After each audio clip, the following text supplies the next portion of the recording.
Want my Rockland World Radio, baby.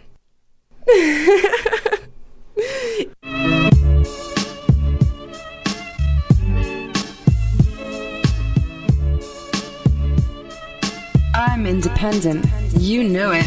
You love it. You can't live without it. Rockland World Radio.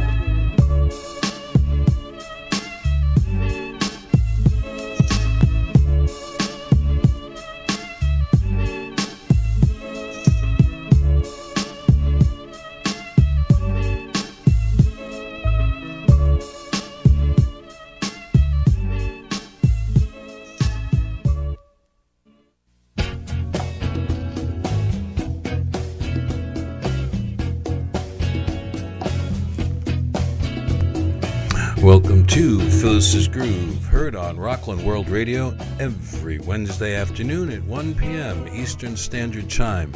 Be sure to check out past grooves by going on to Phyllis's Groove's program page located off our menu bar. Now the host of Phyllis's Groove, Ms. Phyllis Kee. Hi, yes, good afternoon, everyone, and it's beautiful to be back with you, and today is a surprise.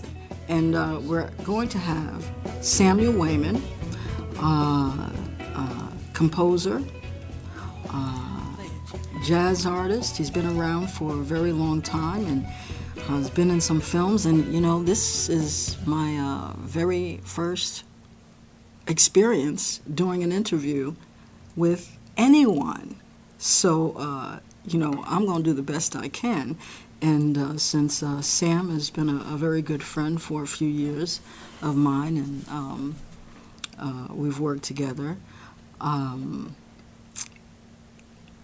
I'm very happy to have him here to share his time and his strength and his journey with us today.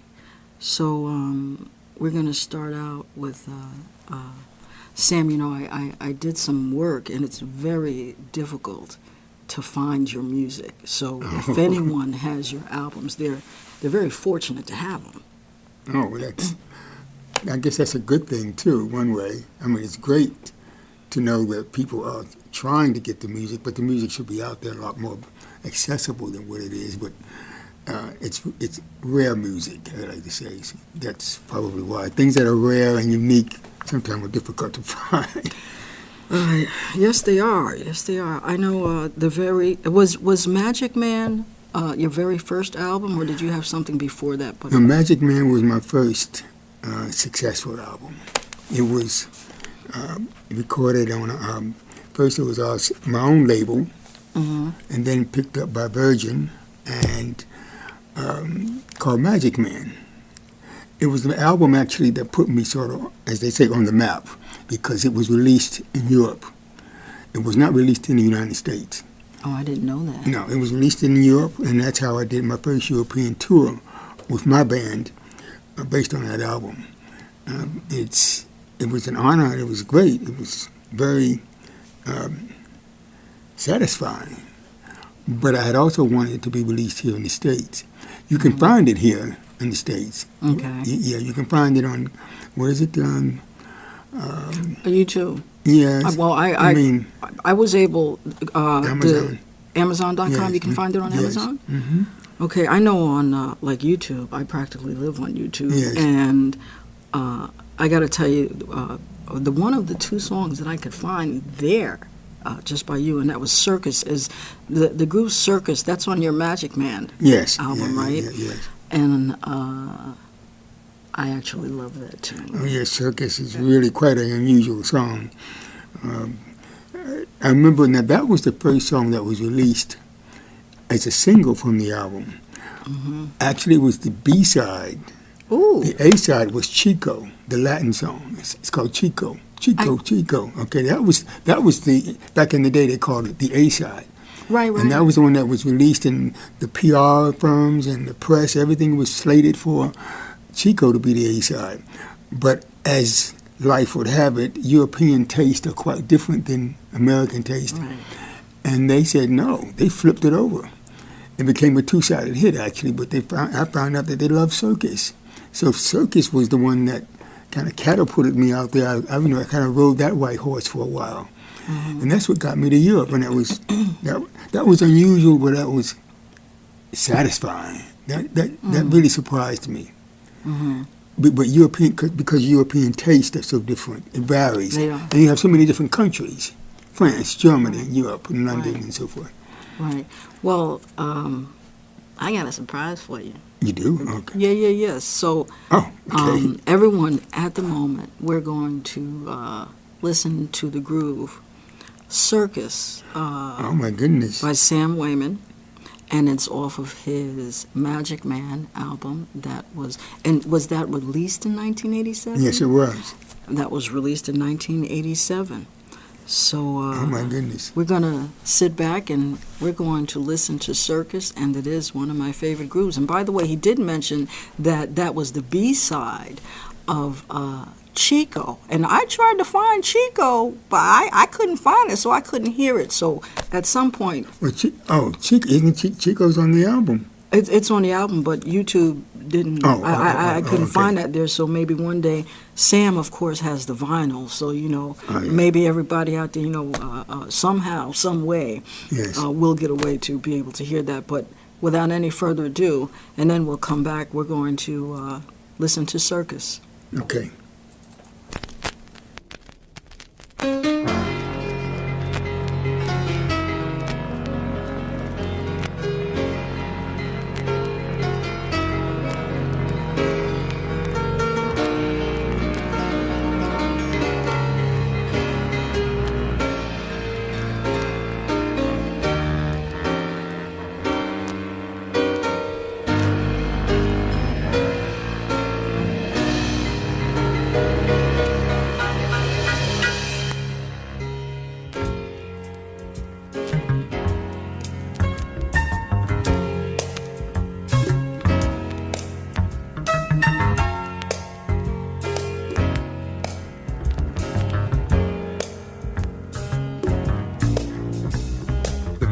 With the sweet baby face is held together with a brace, and the triple somersault high flyer is strapped to an invisible wire.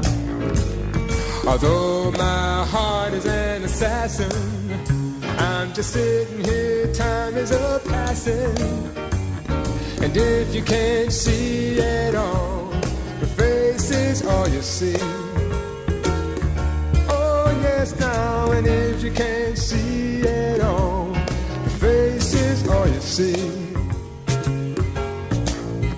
Your sincerity is thin as air. The circus is a two-faced affair. When girls tumble through ropes of hair, you can't catch them even if you dare. Although my heart is an assassin, I'm just sitting here, time is a passing. If you can't see it all, the face is all you see. Shoo-ba-doo, now if you can't see it all, the face is all you see. I wanna do the animal show, get all dressed up like a pink pharaoh. I order the tigers to build me a tower, their bodies dancing with believable power. Oh baby, oh baby, oh the midget with the sweet baby face is held together with a brace, and the triple somersault high flyer is strapped to an invisible wire. Although my heart is an assassin, I'm just sitting here, time is a passing. If you can't see it all, the face is all you see. Oh my, my, my, if you can't see it all, the face is all you see now. And if you can't see it all, the face is all you see. Shoo-ba-doo,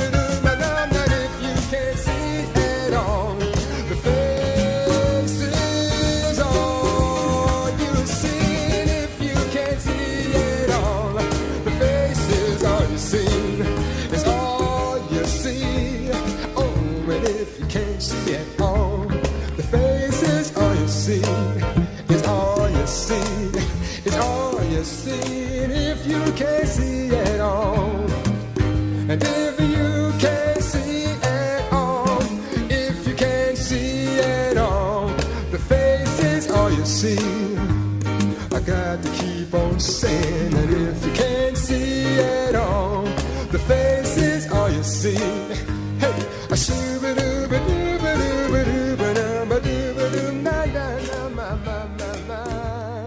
if you can't see at all. Okay, so we're back after listening to that was Circus, written, composed, and sung by Sam Waymon. And you got to tell me what in Europe that made it to number 3? Yes. The album? Yes. And yes, that was quite a surprise too, because there was the I think there was the OJs, and then Diana Ross, then Sam Waymon, and I just said no. I said no, it didn't, and I was so surprised, but I was pleased. It endorsed the fact that people really liked it, so I was. Yeah. You know, that's satisfying. That was nice. I love it. I hope that those hard-to-find grooves will at some point be made available. And, since that came out in Yes. Europe, that you were in Europe, Yes. what did you experience in 1987 there? How was the environment different in terms of what was going on here in the United States? In terms of, you being an African-American artist? Well, that's a very good question.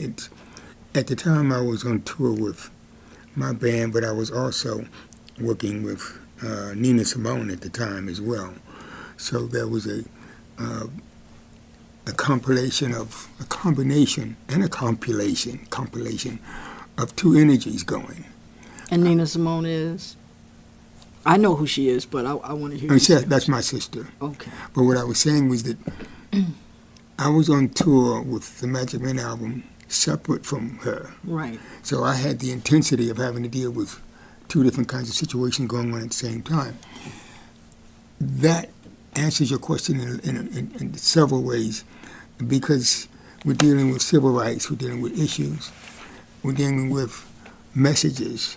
I like to think of myself as a messenger, because I was giving out this message about human rights, injustice, justice, equality, inequality, harmony, peace, love. And when you were writing Circus, Yes.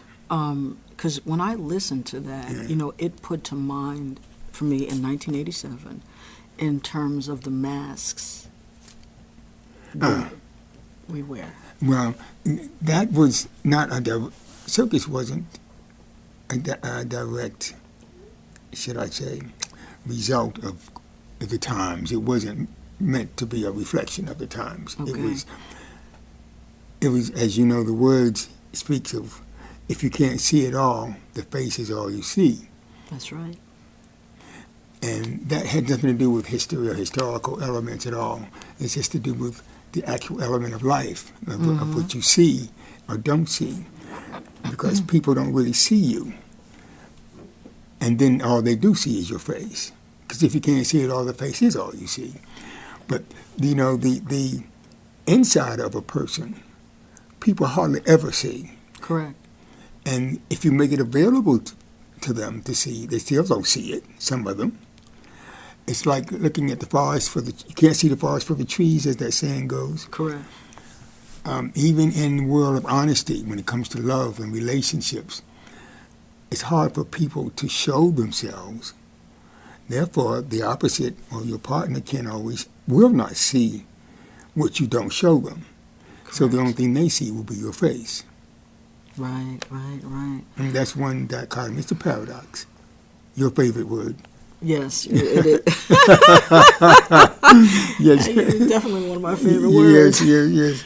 As is life. Yes. Okay, and so when did you get to Europe before 1987 and do that thing? How long were you there before that? I was there. Again, now you can speak about, now I have to speak about my sister, because I'm a civil rights activist from the 60s, and the tour was a result of all of what was going on here around the world and in the States. There can be no peace without war. There can be no peace. You can't have peace without war. Without war. Because people don't want peace. So that's why there's a lot of wars. Ah, okay. There can be no peace without war. You have to fight for peace. And that fighting for peace in itself is now strange, isn't it? It's a conundrum. It's a man-made conundrum because if you want peace, that means you have to be violent. Yes. To get it. Yes. But how does peace arise from being violent? Well, that's like the war they have, Right. Religious wars. Right. Just think of it. Right. I mean, look at this. The dichotomy of that is mundane. A religious war. You're not supposed to fight it. But that's the way the nature is. Right. So, again, in the 60s and the 70s, 70s was great because you got a chance to really connect to people. And is that when you arrived in Europe? Yes, that's when I went to Europe. We were in the 70s. Mm-hmm. And, we played for President of France. That was a big deal. Francois Mitterrand, we played for him. Mm-hmm. And then we were special envoy to play for the King of Morocco. And these are very important things to me. That's why I mention them, because the King of Morocco that was quite a prestigious event. And then we went on to do Switzerland and France and Germany, Belgium, Israel, Spain, Italy. I found it very unusual because when you're coming from the United States to go to Europe, the people are so different. Right. Their reaction to your music is different. When you're used to it here in the States, like, for example, you do a performance, and if you're in a concert, they may clap after each song. Right. But when we went to Europe, there was no clapping after each song. And you said, well, goodness, what was happening? There was no acknowledgement after each song. You thought maybe that you were not doing a very good job. No, it's just that the people wait until you do the entire performance. So, okay, I have a question that's come to mind in terms of, right, when you were doing the traveling and Yes. working with your sister and whatnot, and that was kind of dividing time. Yes. In terms of, the only thing I have to, one of the things I have to make sense of that is in terms of being a parent and a single parent raising my children and the sacrifices that were made for them. Yes. And waiting for myself later. What were the sacrifices that you made in terms of your own career, over the years? Because, you're one person, one human being. Well, I was away from my family. I have three brothers. There are 4 boys and 4 girls. Mm-hmm. Not anymore. Now my oldest brother is 96, and my youngest is 93, 94. And then, of course, there's myself, which Right. 70-something.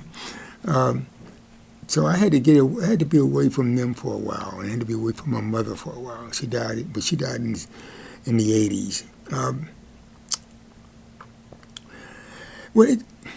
As in any career, Mm-hmm. you give and you take and you bend.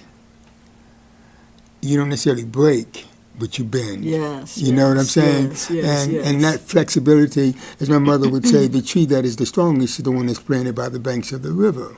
Repeat that, please. The tree that is the strongest has the strongest roots of the strongest root of a tree are the trees that are planted by the banks of the river, because That's deep. That's where the water. yes. So I feel like, I'm a tree. You're a tree. Yes. We bend. I look at life like that, too. Yeah, that's what. Yeah, yes. And I bend toward the river, but I don't break. because my roots are very deep.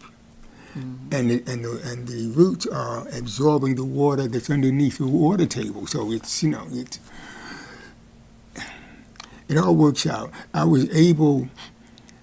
I think the most important thing for me was growth, personal growth, becoming aware of who and what I was, am, are, is at that time.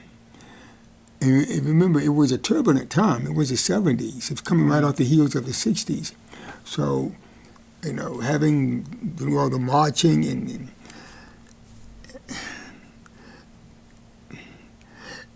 I had to understand where my strengths were in terms of creativity, in terms of what I could give. I had to come to terms of my failures so that I could learn from them and become successful at what I failed at. Stepping stones. Absolutely. You cannot become successful unless you have failed. Otherwise, there is no success. So, and I had to come to terms with that. I had to understand my own self-worth and my own power as a person, as a human being. And that gave me time to do that. I mean, it was time that I was taking to do that in the middle of performing, in the middle of touring. I was a manager also, so then I had to deal with like 25 people on tour, and I had the passports, and I had the airport, the airline reservations, and I had the concierge. I mean, so many hotels and things. So I had all of that to deal with while I'm dealing with personal growth. It was a very trying time. And then, needless to say, my sister, I love my sister, but she was a trip. She was to have to deal with Nina Simone. Well, in reality, in terms of being human, yes. I think we all kind of a trip. I think so. If we admit it, with yes. varying degrees. Okay, right now, marvelous trip she was, but it's good. Yes. We as being. We all have our moments. We have our ways and can flip. And half the time, like in terms of the circus, when you were talking about, the face that everyone knows. Okay, well, this is the face. But you know what? And it's interesting how even the most educated will make snap judgments on what's seen in that moment without the depth, knowing that there's a whole journey that has a whole journey which can be considered equivalent to the roots of the tree of the being that's seen in that moment. And it goes to tell you, see, education has nothing to do with it. See, but here's where I come in. You can have all the plaques on the wall that a wall could possibly hold. That does not make you smart. Thank you thank you. Yes. It's not necessarily smart. And you could be brilliant at what you do, but not so brilliant at life, not so brilliant at understanding relationships, not so brilliant at those little mundane things that can only happen between the interaction between souls. There's the spiritual side, there's the mental side, and there's the surface side. Most people, I'm being general now, and so I just want the audience to understand that. There's the surface that people deal with. But as you were saying, the in-depth part of it's hard for people to get a grasp of, to deal very with often don't want to know it. Yes. And some of them don't even know that they don't know it. Correct. And that's where the personal growth comes in, where I said earlier. I had to understand, and I do understand it, I express everything that I feel. Yes, you do. I feel it, I express it. But that's not easy for some people. I had to, I guess I was born that way, but my mother helped. She was an ordained minister. She just gave us the values of be honest with yourself. That's hard to do. Yes, it is. because people don't want to, as you said, they don't want to see it. Correct. Well, I wanted to see it because it was the only thing that gave me freedom. I could be totally, I have no ulcers whatsoever because I can't express what I feel. None. You going to share with us today, like how many years you are today that you've made it through this long journey? I'm 74 years old. It's a journey. It's a journey, yes. It's a journey. And so 74 years I've been at this, I guess you could say, from day one. Mm-hmm. Yes. Okay, everyone, now we're going to, please excuse, I don't know what that was, but we'll keep moving on. Next, we're going to listen to, by Sam Waymon, You Can Count on Me. Oh, boy. You Can Count on Me. When's the last time you listened to that? Oh, my goodness, that's our CA. That's old. That really is old school. Yes, it is. And the year that was it, came out? I think that was 1960-something? 1970? No, 1970-something. It was on my. It was in the 70s. Yes. Oh boy! All right. Well, now we're going to listen to "You Can Count on Me," written, composed, and singing Sam Waymon. And many of you, or most of you, haven't heard it. I've heard it once, but Sam himself hasn't heard it in years. Yes. All right. Absolutely. You Can Count on Me.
Okay, so how did, since you wrote that and you were in your 20s and put that out there when you were in your 20s, how did it feel listening to it after not hearing it for Phyllis. Who knows how long? Strange. I was watching your expression and it was like, wow. Yes. Like, well, wow. You know, old school. Excuse me, for those of you who might be old school, that's Bernard Purdy on drums, Cornell Dupree on guitar, the background singers, I don't remember who they were. They were studio singers. We know back in those days, you just hired singers to sing behind you. You know,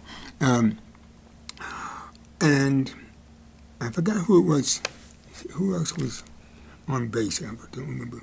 You want to right? Yeah. I'm sorry. Yes, we want to see. We want to see your handsome face. Oh, okay. I don't see my hand. Oh, yes, you must see my hands. Okay, yes. And it sounds really strange. It reminds me, it's Otis Redding, you know, with the horn lines and the Memphis blues, the Memphis horns from R&B days. It sounds like an old school song, but I like it. It's different. It sounds good. I mean, it sounds, well, the audience is the one that tells me it sounds good. I like it too. You know, whoever's in the audience, depending on their age group, you know, that'll determine how they feel. I hope they like it. You know, that'll determine how they feel it. But I love old school. Well, I will tell you this though. I did get in the mail 2 years ago a package, and in the package was "You Can Count on Me." I went online and got it. I haven't played it though. No, you can buy it. Is it Amazon? Yes, you can. Amazon.com. Yeah, you can find all my stuff, but you have to pay But for to it. hear it, you know. I haven't played it. I mean, to it's hear still it. in the package. To hear it is amazing. So you have to pretty much to buy it to hear it, even though you can go to Amazon.com. Yes, I mean. I'm going to have to. You know what I'm going to have to do? I'm going to have to go to those sites and visit and see how much of the of your music I'll be allowed to listen to, you know, at that moment. So, as everyone you can hear, you know, like to find his stuff, you know, it's a little bit of legwork. It's some legwork, and hopefully he'll. I appreciate it though. Hopefully, you know, some of it will be easily accessed at some other day. And now, next, we've got your film that you were a part of and did some of your music, and Ganja and Hess with Bill Gunn, that Bill Gunn wrote, correct? And directed it, yes. Wrote and directed, and right now that's being streamed on Netflix. Yes. Boy, but that was exciting, and because I got a call, I think it was last week. He said, "Sam, your movie's going to be on Netflix." I said, "Which one?" Ganja and Hess. Because Spike Lee did a remake of that film. And I said, "Really? I mean, that's really an underground classic, and for it to be on Netflix, that's cool." And the name of the remake, the 21st century version that Spike Lee did? Was it Blood? The Sweet Blood of Jesus? The Sweet, D-A. Yes, not D-A. D-A. The Sweet Blood of Jesus. Right. And it's based on my song. Which song is that? That you sang background on with Alicia Keys. Yes. With Alicia Crow, rather. Alicia Crow. You got to learn. Learn when to. You got to learn. Yes, you got to learn, and it was because I wrote that during the church scene for the church scene, and Spike Lee said, "Sam, I like to, you know, option your song," and I didn't know what it was about. Because he's very secretive. He didn't tell me what he was doing, and I said, "Well, it's because it's Spike Lee, of course." You know. And who sung it in his show? Oh, and piano. Ashford. Yes, Nick Ashford. Valerie Simpson. Valerie Simpson, right? Valerie Simpson played in the church, and she sang the song, and oh man, she was amazing.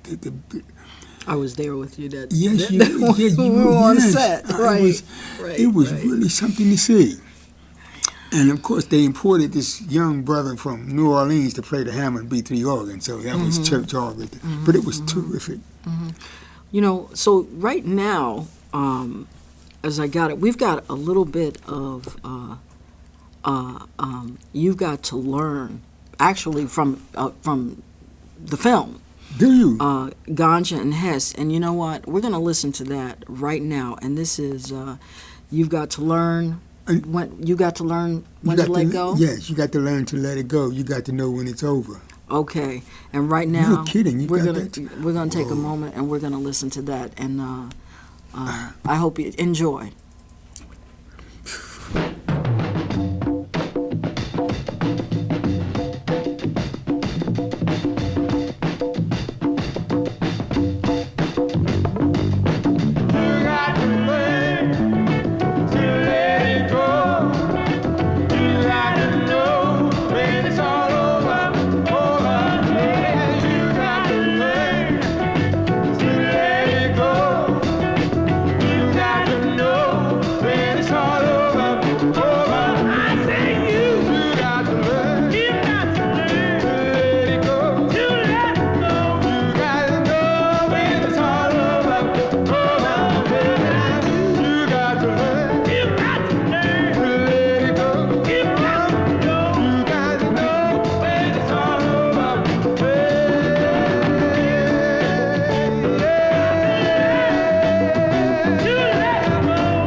Okay, so that is, you've got to learn, and that's a very, very powerful tune. What were you feeling or thinking, if you can remember? Oh, I can remember. That's from the movie Ganja and Hess. Share it with Ganja and Hess. That's from the church scene. There's a church scene, and to me, that church scene is one of the strongest original church scenes that I've seen in movies, in the world of movie making. Even Spike Lee agreed with that. Because I play the role of a preacher, and I'm singing, I'm opening the doors of the church, and for someone to come for prayer. Mm-hmm. And You Got to Learn came to mind because of the fact that we're talking again about personal freedom, salvation, repentance, intonation, what is it, the word atoning for oneself? Atoning is not intonation. I'm thinking of musical. To atone for one's sins or for one's not sins. So you've got to learn to let it go. You've got to know when it's over. So many times, because I was thinking about the fact that we hold on to things that no longer, they have lost their meaning. Right. They have lost their purpose. They had a purpose at the time that it was born.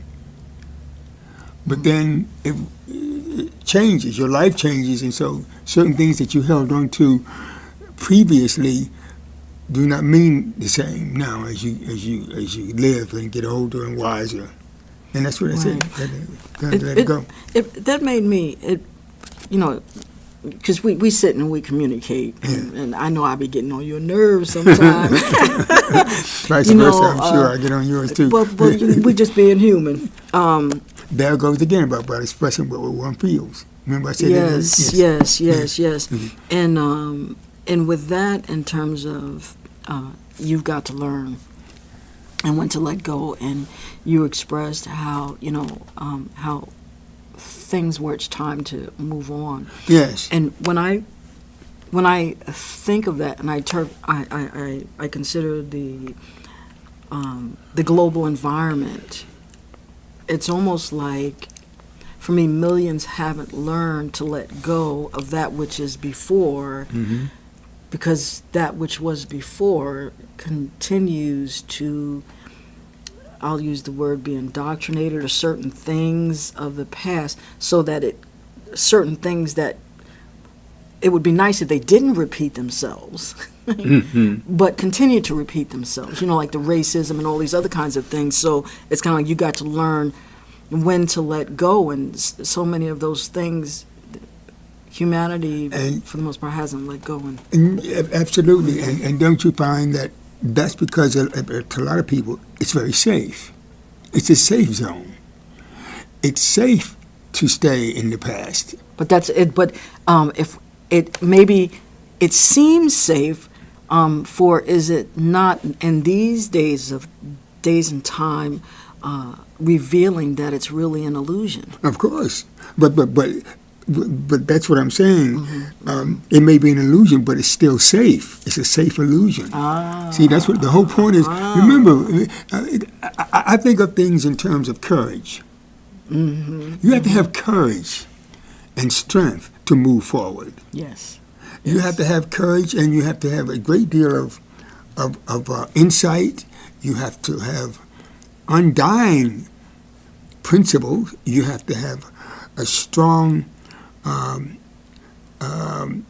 should I say, constitution. Right. And if and say, for example, like say insight. Yeah. Since considering we sometimes we have in human nature we have these blind spots. Yes. Right. And the blind spots are when they're blessings at the same time, because we can learn from them. But with the I'll say with the walking angels in flesh, that would have the insight that we may not have in a particular moment, and are willing to share that insight to anyone at any time, because we've all been in a particular place, but we have to be willing to listen.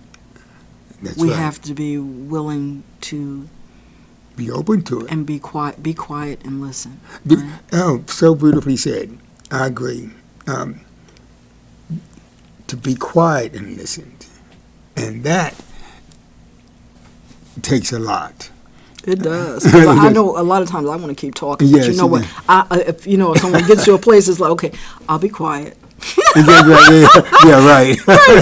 Okay, I'll be quiet. Because only when you're quiet can you listen. Correct. And that's the point. And hear. And hear, yes. And that's what's wrong. I'm not being pessimistic here. I'm just saying we're just reflecting on both the positive and the negatives. Right. And these are to be able to hear the heart of another, if we're still enough, because that which we could hear, even though it's a paradox, like silent, but we can hear the heart in the stillness if it's communicating, because then there's a frequency coming off of it, there's a vibration coming off of it, and only when we're still can we hear that and feel that. And that goes back to the circus kind of. Yes, because there is noise in silence. But people are afraid of silence. Noise? Okay, noise and other things. Or harmony, because there's a difference, because like words, noise, and yes, I wasn't breaking down the definition of noise per se. I was just saying there's silence, one word, and then there's noise. So then if you want to break down what silence is, because you can break down what silence is. And silence has its own language. Well, yes, it does. Right. And that, my dear young lady, is difficult for people to tread water on. Yeah. I can tell you, to live with one's self inside oneself, to only answer to oneself, to ask for yourself to. Okay, I'm getting into a whole lot of things right now. It's all right. Okay, I'm going to say the self that's going to ask yourself things, and then the self that's inside, because there are many different consciousnesses of ourselves. Correct. Okay, and those different consciousnesses, I guess it's hard for me to say that word right now, y'all. Consciousness. Yes, you all can say it for me. The perplexing part of being human is the different sides of ourselves. Yes. And we are many persons, we are many people inside oneself. And those different peoples, plural, have to be accounted for and to be accountable. Correct. And you have to understand that and address it and accept it, responsibility for that. That's what I was trying to say earlier about growth. I had to come to terms with all the many me's that I am, all the who's that I am. You know, I had to, because I'm not just one person that you see. I am many sides, I am many reflections, I am many moons, I am many suns. And the only way that I could deal with that is to accept it. Of the many seeds, and that's kind of like existing within each of us. There's that garden of the seeds that were planted from the environment or within the environment. Yes. Where we grew. Yeah. You know, grew from a baby till like you're 74 now, all those years, so all of those different experiences, and that's exactly what I'm saying. That's our life. Yes, it is. It's and to get back to that, it's really interesting. It's really interesting though how, but I won't give myself a brain freeze trying to think about it, to figure it out. How, even though that's acknowledged and understood, for the most part, humanity still has a lot to learn. Lives on the surface. Oh, boy, very much so. It has a lot to learn. Right, and you know, from that, right now we have so everyone again, Sam's song "You've Got to Learn," and the film Ganjan has written and directed by Bill Gunn. Yes. Is presently streaming on Netflix. So look for that so you can see the first one. And when it came out, you know, of course, it did have its challenges. Oh boy, did it! 1973. Oh no, they didn't want to make that film. That film. I'm sorry. Go ahead. Well, no, you don't have to. You don't. Okay. Why say sorry? Okay. Oh no, I thought you were about to say something. No, I was just going to say to the audience, 1973 was one of those turbulent times, and these two young black men, Bill Gunn and Sam Waymon, made this film called Ganja and Hess right here in. Can I say the town? You can say the town. Nyack, New York. And what was Chiz Schultz's Chiz part Schultz in this? was the executive producer. Bless his heart. Chiz Schultz was the producer at Children's Television Network at the time. He produced that award-winning film, A Soldier Story. One of my mother's favorites. Yes. She rest in peace. Soldier Story. My mother loved. Chiz is an amazing man. Amazing. He fought for this film. He understood it. He understood what we were trying to do, because that's the period of time that the blaxploitation films were out. Right. You know, every black person, every colored person, everybody who could write, sing, or read wanted to get their films made. Hollywood didn't believe in the fact that black people could make movies that could make money until Superfly came out. Right. Once Superfly came out and made zillions of dollars, and suddenly. When they could make some money. Still, there's not too much different. No. Well, in other areas too. But they saw it because we understand the monetary value. Right. Excuse me. We understand. Hollywood understood. Oh, those films can make money, and therefore we became valuable. But Guns N' Hess was an independent film. It didn't come from Hollywood. We made it from Kelly Jordan, and that was private money. No money considered. Right. It wasn't millions of dollars. We didn't have that kind of money. I hardly made any money. Nobody made any money off the film. But I will say this. The film got released and went on to win the Cannes Film Festival Award in France. Beautiful. It was voted as one of the 10 best films of the decade. It won the Cannes Film Festival Award. Shunned by Hollywood. Yes, okay, yes. Go ahead. Lady Sings the Blues was the hottest film out at the time. Until Guns N' Hess arrived in France. And I have to tell you, it just blew everybody away. Of course, Hollywood didn't want to touch it because how dare some little inky-dinky black film override Lady Sings the Blues and some of these other films. And this is by no means an indictment of Diana Ross. I'm just saying, we're talking historical fact contest now. Right. And Bill Gunn was there. I didn't go to France. I stayed back here to man the fort, so to speak. But I got it firsthand. And go ahead. Not Bill Jan. What you said something very, very important. When we became valuable. That strikes that strikes a chord in me today. As I look back over society's history and things like that, where I'm hoping that one day, as a whole, the behaviors, the attitudes, the castes, systems, United States has a caste system, even though it likes to call it something else, where it is no longer an activity where human lives are treated as if they're things to ascribe value to. Because what it does is it poses a lot of problems. Like, say, for example, when we became valuable. We became valuable. We became valuable to Hollywood. But the thing is, you're always valuable before then. Valuable from the time of birth. Valuable before you were even thought of.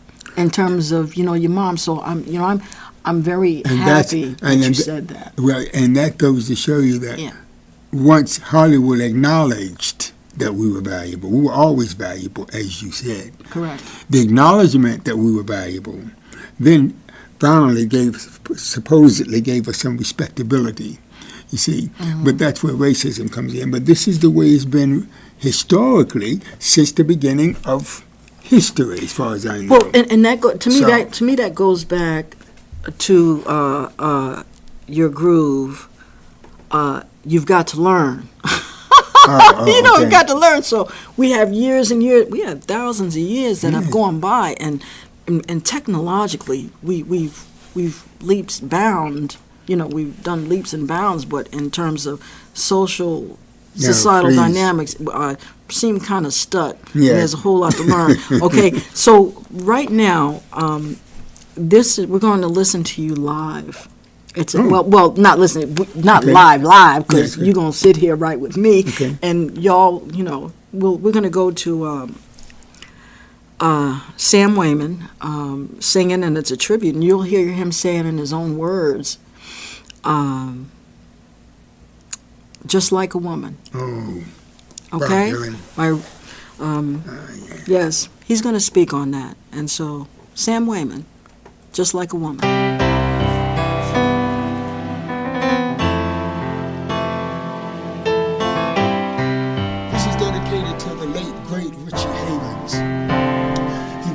friend of mine. And I'm sure he was a friend of yours. And this is also dedicated to Bob Dylan and to my sister Nina Simone and to all the great legends in the world. Say now, nobody feels any pain. Tonight as I stand inside the rain, everybody knows baby's got new clothes. But lately I see her ribbons and her bows have fallen from her curls. Oh, she takes just like a woman, she does. And she makes love just like a woman. Oh, and she aches just like a woman. Oh, but she breaks just like a little girl.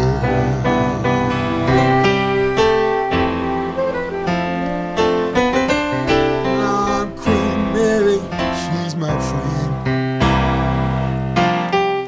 I'll go and see her again.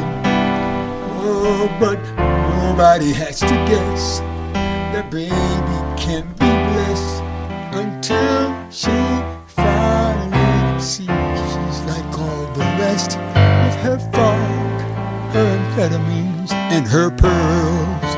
Oh, she breaks like a woman. She makes love just like a woman. And she aches just like a woman. But she breaks just like a little girl. I was waiting from the first. I was dying very first. So I came in here. But your long time curse hurts. But you see what? I can't stay in here. No, I can't stay in here. But you know it ain't clear. I can't stay in here, so I just can't quit. 'Cause I know when it's time to quit. So I think it's time for us to quit. So if we meet again and we're introduced as friends, just please don't let on that you knew me when I was hungry and I was in your world. She takes just like a woman, she does. And she makes love just like a woman. She aches just like a woman.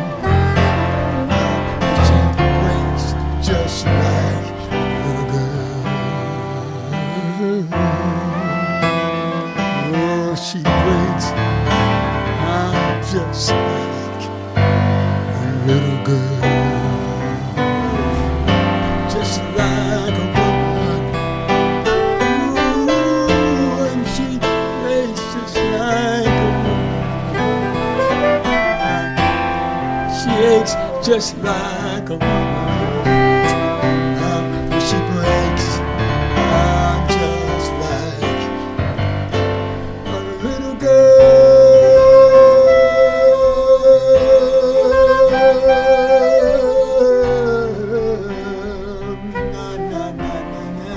a little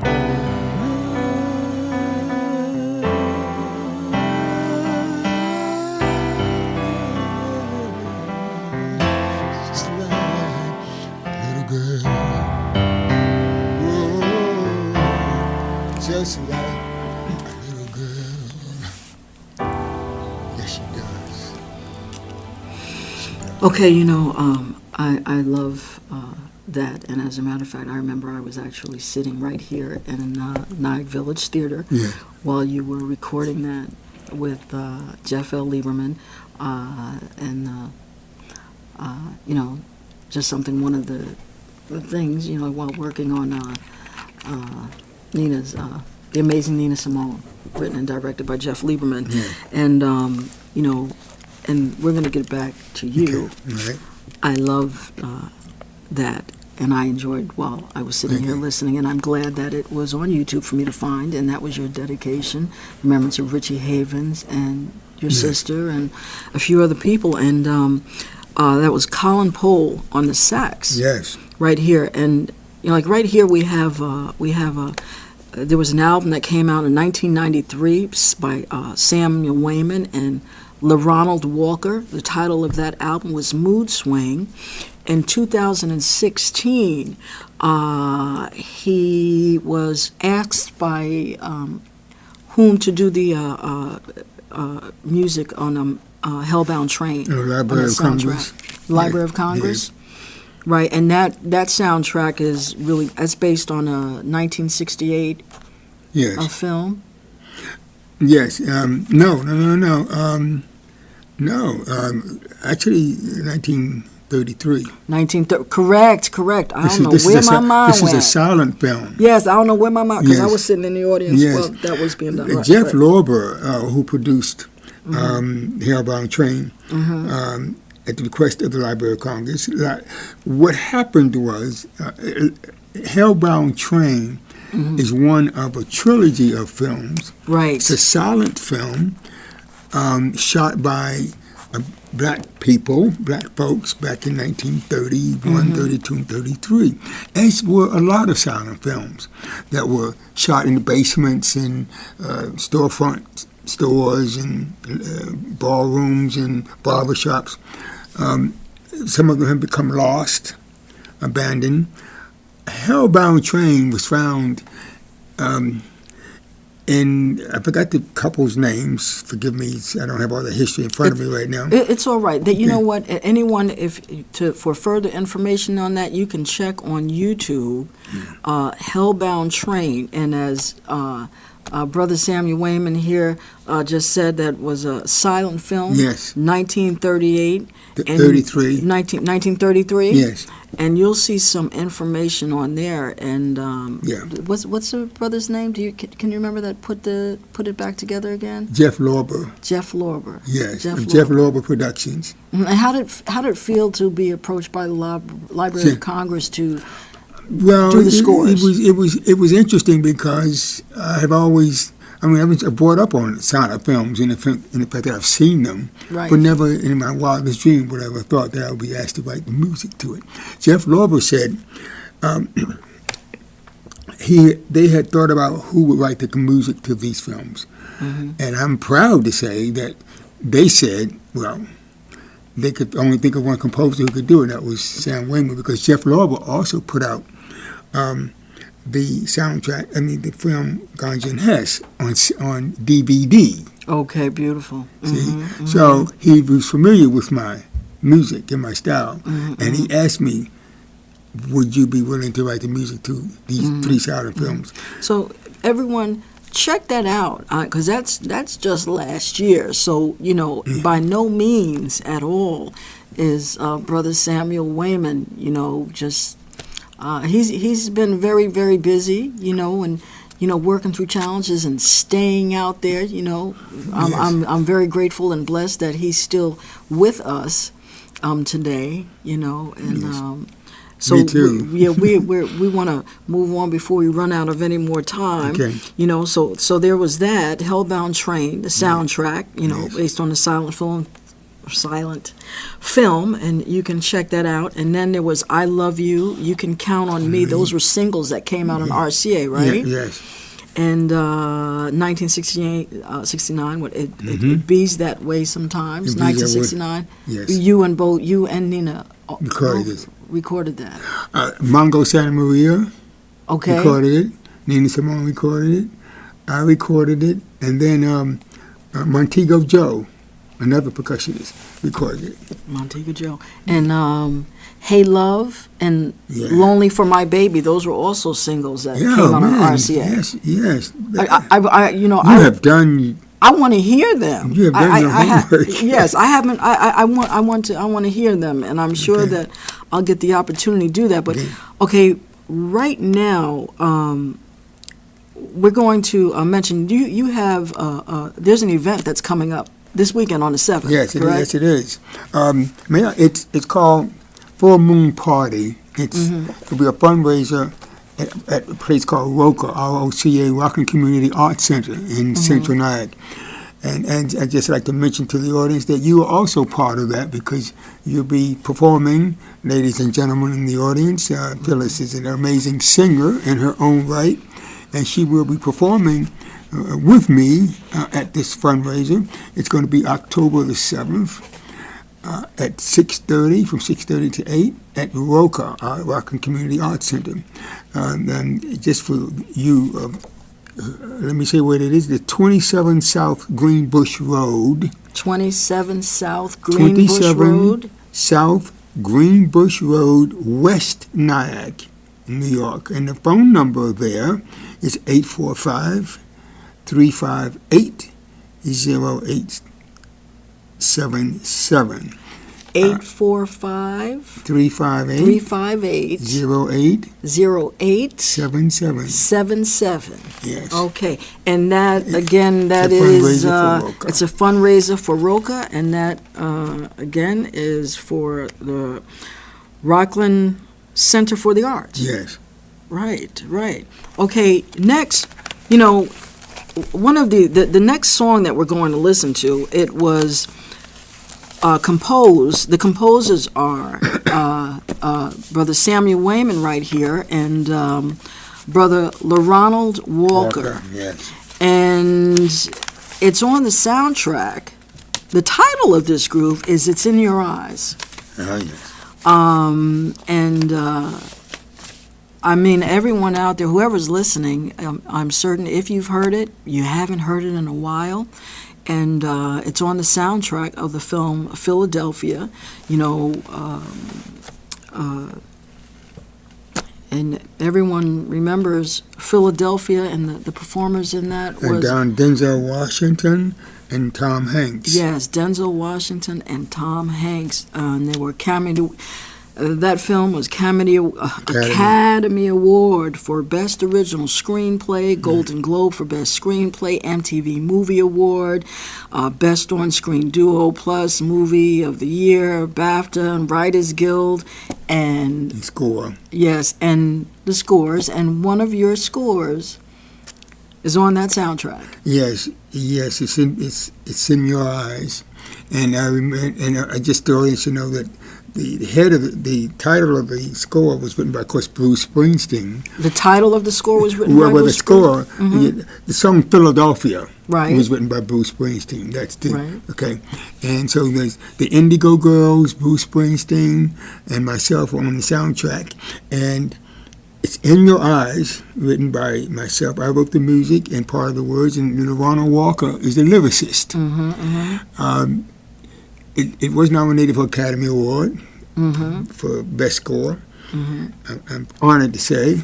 And what we won't forget, because we're going to listen to that like right now. But I'm going to let you know who it was performed by in Philadelphia, and it is the one and only Pauletta Washington. Again, Pauletta Washington, and this groove. It's In Your Eyes, composed by Samuel Waymon and LaRonald Walker. And Ronald, before we go composed and arranged by me. Composed and arranged by you and both LaRonald Walker. Just by you. Excellent. And LaRonald Walker, how does he fit in? Well, he's the lyricist. He was a lyricist on this. Yes, he was my partner. He's written quite a few songs with me. Okay. He used to be a policeman in Nyack.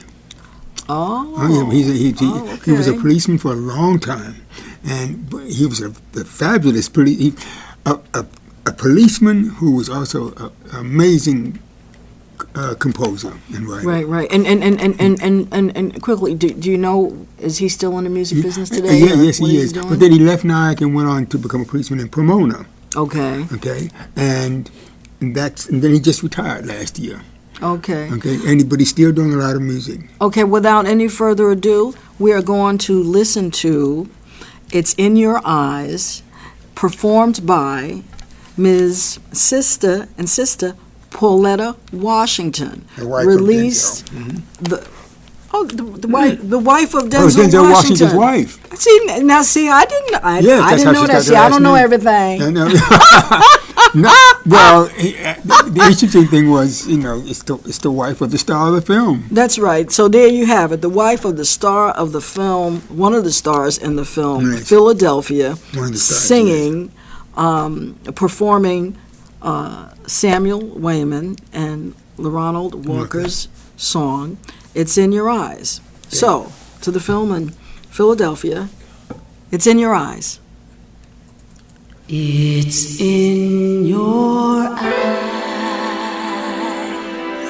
I can see the love you try to hide.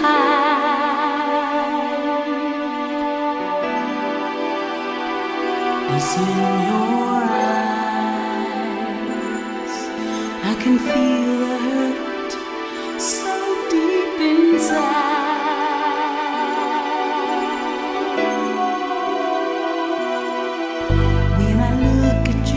I know your love for me is so true. We can do anything that we wanna do. Let's build on this love. Our foundation is strong. So open up your heart and let your fears fly away. It's in your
Okay, and yes, we're back, and And there's that. It's almost Halloween. There you had that sound letting you know. But anyway, we're back with Sam, and we're almost about done. In terms of Philadelphia, it definitely must be mentioned. Jonathan Demme, director, recently took his sacred journey. That's the way I speak of. Okay. Passing on. Okay. And tell me something. The late Jonathan Demme? The late Jonathan Demme. I know I saw him, and we're almost we're not too long out of time. I remember I saw him. Like he was, he went to the protest. He was at the protest. It was at Bear Mountain for the Algonquin to stop the Algonquin. I can't think of it, but at the moment. But he was also he let me know that he was on his way to Standing Rock. Yeah. To do some filming on what was happening there with our brothers and sisters in the water. Okay, so Sam, Jonathan Demme. Jonathan Demme was a blessed soul. He was a sweet. If you can call a man sweet, he was sweet. He was as sweet as sugar. I loved his energy. Oh man, he was so honest and giving and very. Just a nice man, He had asked me. He had asked me to write the music to the book that he had just optioned, the story of Martin Luther King. Right. And I had agreed. And then of course he passed on. But Jonathan was wonderful to work with, and I have to say that I will miss him because he and I would sit down and have coffee a lot here in Nyack. We run into each other. All the time. Whenever the last time I saw him, the light was just beaming from inside, and so that's an acknowledgement of Jonathan Demme, and we'll all miss you here. And thank you for directing that film, Philadelphia. There's more information about it that I don't have. I could have, actually who wrote it, which is a biggie. So y'all excuse that at the moment. You know what I'm saying? I ain't perfect. We working this out. This is my very first interview. Okay, so again, Saturday on the 7th and the rain date, October 14th, Full Moon Party Roca. Again, Saturday, October 7th from 4 to 8 p.m. And we're going at 6:30. Right, and we're going on at 6:30. Yes, I'll be performing with Sam, but hopefully you can come out and enjoy the activities. Again, that's at the Rockland Center for the Arts in Rockland County, New York, 27 South Greenbush Road, West Nyack, New York, 10994, and the number is 845-358-0877 for further information. Again, 845-358-0877. And it's there'll be quite a few people, live music and dancing, and we'll have jazz. Sam Waymon will be here, and yes, I'll be there singing, and we'll have a Raku demonstration. What is that, Raku? Raku with Jeannie Chien and John Baddick. And, there'll be a global elegy with Jonica Perina. But just if you can make it out. And again, it's October 7th, this Saturday, and the rain date is October 14, 2017. And you know what? We're just about done here. And before the very last song that we're going to play is, it was written, composed, directed, and all of that by Samuel Waymon, and we're going to have him say a little word about it before we go out. And the title of this groove is A Brother's Love, and it's actually a recording of the live performance at the Bitter End in New York City. So very briefly, and everyone, this will be it for the show, and we're going to take it out with Sam Waymon's A Brother's Love, dedication to his sister, Nina Simone. Please. Well, I think you've said it all. It's written for the brother of, as her brother, a brother's love for one sister. That could be all the brothers out there for their sister. That's the way I looked at it. And that was the mindset that I had. A brother's love. Because Nina was, I was the only one that could call her by her real name. She had a name. Eunice. Yes, changed to Nina Simone, but her real name was Eunice Waymon. And I was the only one that could call her that, but she meant a lot to me, and I meant a lot to her. She made it no secret that I was the only one she trusted. She didn't trust many people. She had a reason to. Well, there's an awful lot of people that are very untrustworthy. It's very hard to trust folks today. I understood that, and so I just wanted to say to the world that this is an expression of how I felt. A brother's love.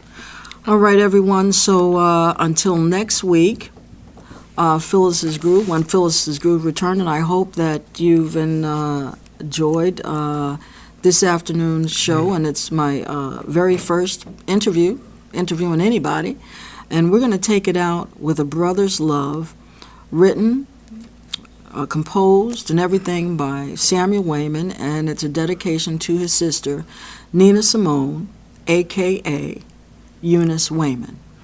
Okay? And until next week, I hope you all enjoy your afternoon and your evening. Thank you, Phyllis, for having me. It's an honorable welcome. Okay. The name of the song is A Brother's Love, and it is an original composition. I want to sing it for the public for the first time.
somehow it's in my blood.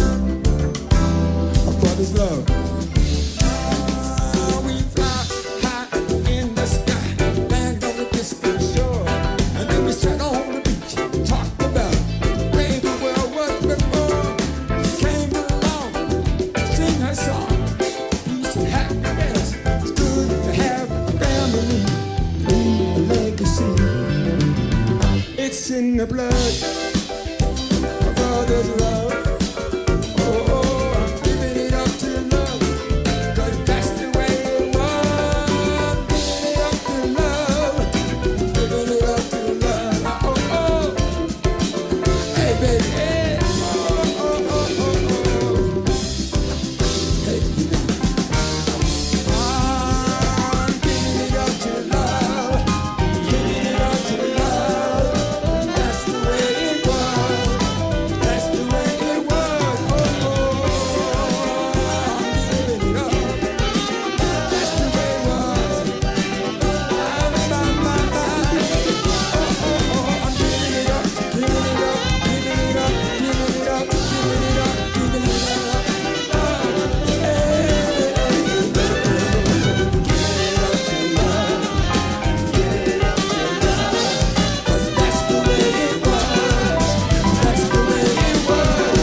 Thank you.